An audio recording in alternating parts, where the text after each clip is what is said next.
It was Friday night. I was about to go home from my office when suddenly the phone rings. Hello? Yes, this is Detective John Blender. Elizabeth, that's the name of the client. Her sister went missing 8 days ago. She wants me to find her. I told her I don't take cases like this, but she offered to pay double in advance, so I agree. I didn't know that this case would change everything. Wasting no time, I decided to go to her. She lived 20 miles from me in a small town called Nashville.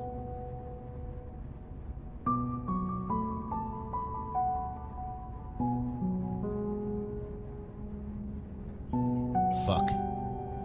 I need to quit smoking.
Hi, I am Detective John. You called me half an hour ago. Can I come in? So, what exactly happened? Elizabeth told me about her sister Julia, who left the house 8 days ago and didn't come back. She was going to some meeting. Her car was found in a park 10 miles from here. When Elizabeth told me what happened in detail, I quickly made a profile of my client. Attractive, well-groomed woman before 30s, white blouse and black pants, residential area and silver decor. Middle-class woman, most likely working in the office, medical industry or telecommunication. Worried face expression, the fact that she called the police on the day of her sister's disappearance and that she hired me. Of course she cares for her sister. No photos with partner, open body language, no ring on the finger. She is a single. I went to Julia's room to find some clues. Besides sleeping pills, no photos with partner, and a few microphones, I found nothing. I asked Elizabeth to pay in advance, because that's why I took this case. First I decided to go to the park where Julia's car was found.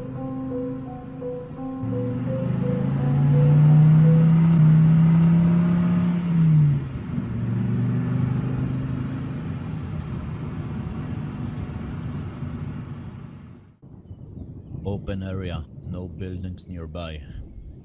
From Elizabeth's testimony, Julia has never been in this park. Most likely someone planned kidnapping.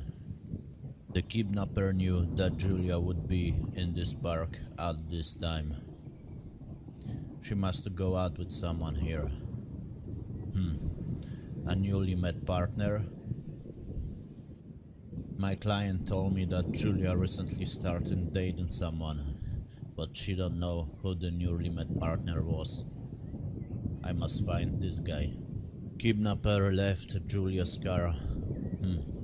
He had to get here with his own. I was looking for some traces of hijacking. However, I didn't find anything. On the way to my home, I called Jonathan, because police is on this case too. Maybe they already have a truck.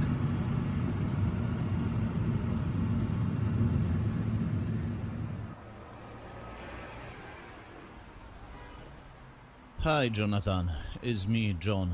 I have a request for you. As usual, he started whining and cursing.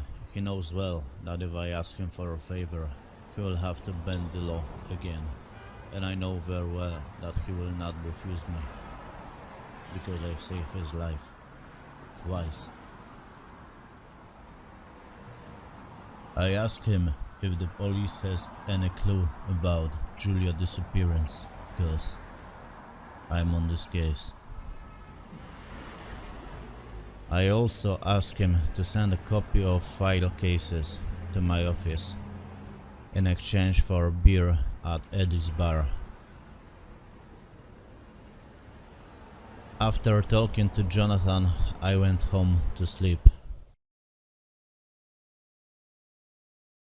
The next day, when the files arrived to my office, without wasting any time, I started going through them.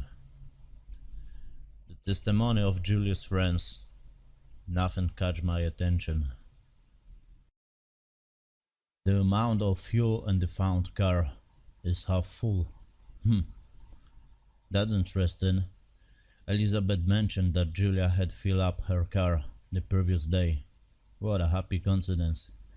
Julia had to drive up somewhere before she went to the park of the day of her disappearance. I think we already have a lead. I have to check addresses of her friends. Maybe she visited one of them before she disappeared. Maybe one of them is lying. If I calculate the distance from her home to the park, I will calculate how many extra kilometers she had to travel for a amount of fuel to match in the found car. She had to travel an additional 20 kilometers. I will see which friends live in this distance from Julia's house. 2 people. I have to pay them a visit. I also check how many people have gone missing this year in Nashville and surrounding areas. I narrowed the area down to 20 kilometers. 15 more people are missing compared to the previous year. I made an appointment with Julia's friend from work, Frank Modifier, age 29. Maybe Julia started dating him recently. Frank looked very frustrated. He said that he already testified to the police. Frank profile: confident, married man, works in office with Julia, very aggressive tone of his voice. He treated my visit as an attack. He has something to hide. I told him I knew about his affair with Julia. I threatened, if he don't tell me what happened that night, I will reveal his affair to his wife. Frank admitted he had an affair with Julia. They met that evening. He said Julia was very aggressive. She was fed up with being the second choice, wanted to tell the truth to Frank's wife. They quarreled that evening. He said for about 2 weeks Julia changed. She was more aggressive. There was something wrong with her that evening too. I took notes and returned to the office. Frank testified of the specific symptoms of Julia, as if she was sick with something. Enlarged pupils, aggression, tiredness. I was at the starting point. The only thing that puzzles me was why Julia went to this park, and who did she go out with there? All of a sudden, I got revelation. I remembered the pills laying on the shelf in Julia's room. I called Elizabeth. It turned out that Julia had problems with falling asleep 2 weeks before her disappearance. She was vaccinated, and immediately the doctor prescribed something for her to sleep. I already had a lead. I wanted to make an appointment with Dr. James Simmons. Unfortunately, he went to the capital for an important meeting in Heat Patrol, in a corporation when he works. I decided to explore the topic of Dr. James Simmons in more depth. It turned out that he was moved from the capital over a year ago.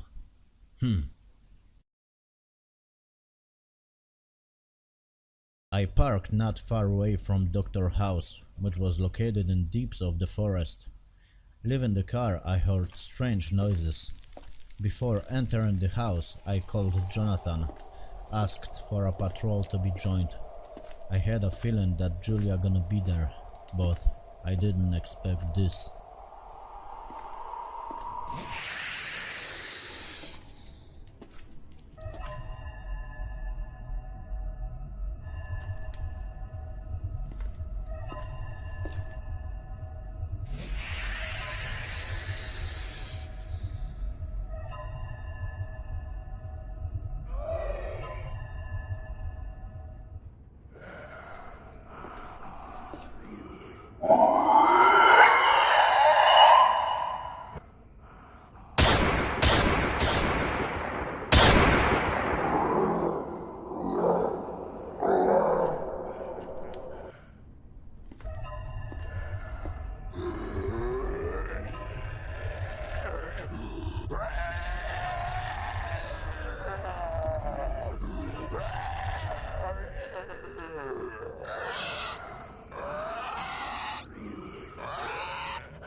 That was only a beginning.